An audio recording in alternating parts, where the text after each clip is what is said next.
It's a blitz battle between two titans of the chess world. Levon Aronian has white against the French superstar, Maxime Vachier-Lagrave. Let's get to the action. Aronian opens with pawn to d4, and MVL responds with a king's Indian defense setup. Both sides fianchetto their bishops, setting up a solid, strategic battleground. The center clarifies quickly. Aronian pushes to d5, creating a locked structure. After a quick trade, the middle game plans are set in motion. Aronian gets his king to safety, castling kingside, and development is complete. MVL develops his bishop, but this is a slight inaccuracy that gives white a chance to seize the initiative. The stronger path was more patient, placing the rook on e8, and after knight to d2, knight to d7, pawn to a4, and pawn to b6. Black's position is rock solid. But in the game, MVL plays bishop to e5, and now white has a small but comfortable edge. Aronian immediately challenges in the center with pawn to e4. The pieces dance around the board as both players improve their positions, with white probing for a weakness. The focus shifts to the queen side. Aronian pushes his a-pawn, trying to gain space, while MVL's pieces find active squares, challenging white's control. And here's a fantastic move from Aronian, bishop to f1.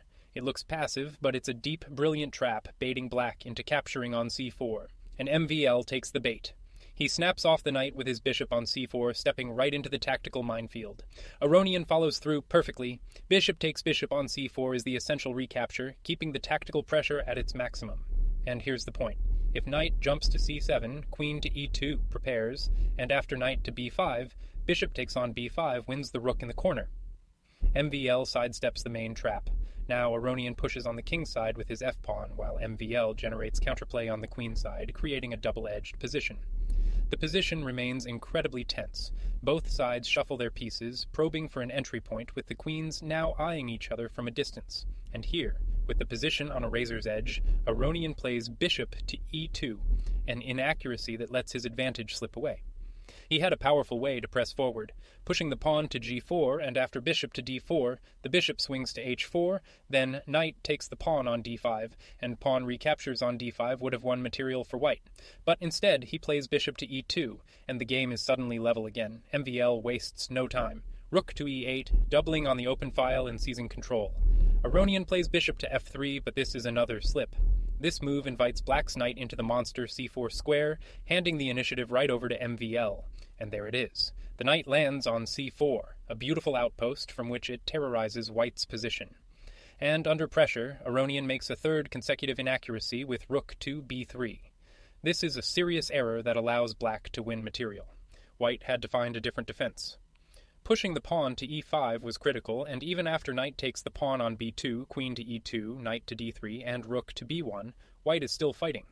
Back in the game, though, rook to b3 allows black to simply cash in, and the position is now winning for MVL. MVL doesn't hesitate.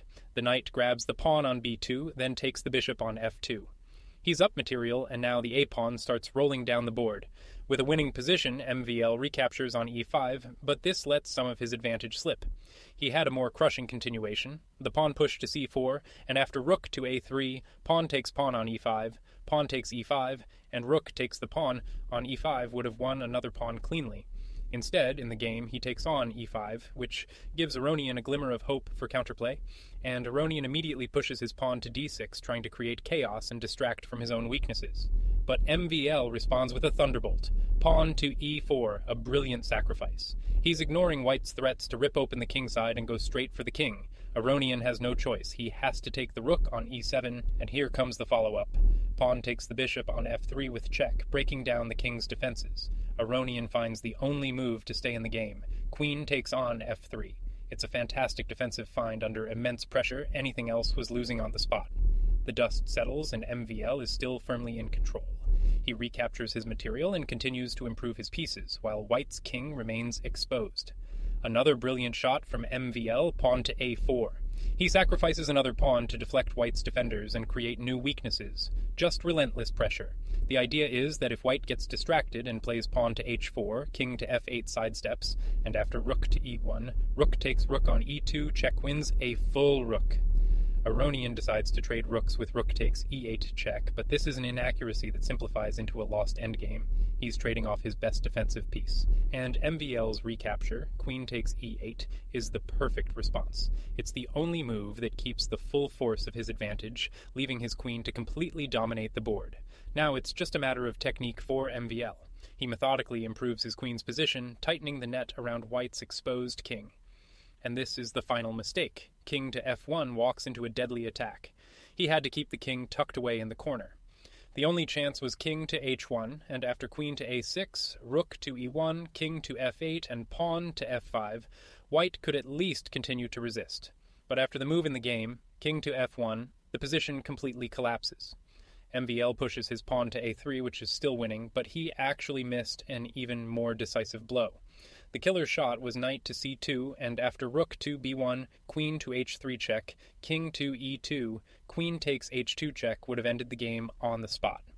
In the game, though, pawn to a3 is played, and white is still hopelessly lost, and that's the final nail in the coffin. Queen takes the pawn on a3 is a blunder that walks right into a forced combination that loses the queen.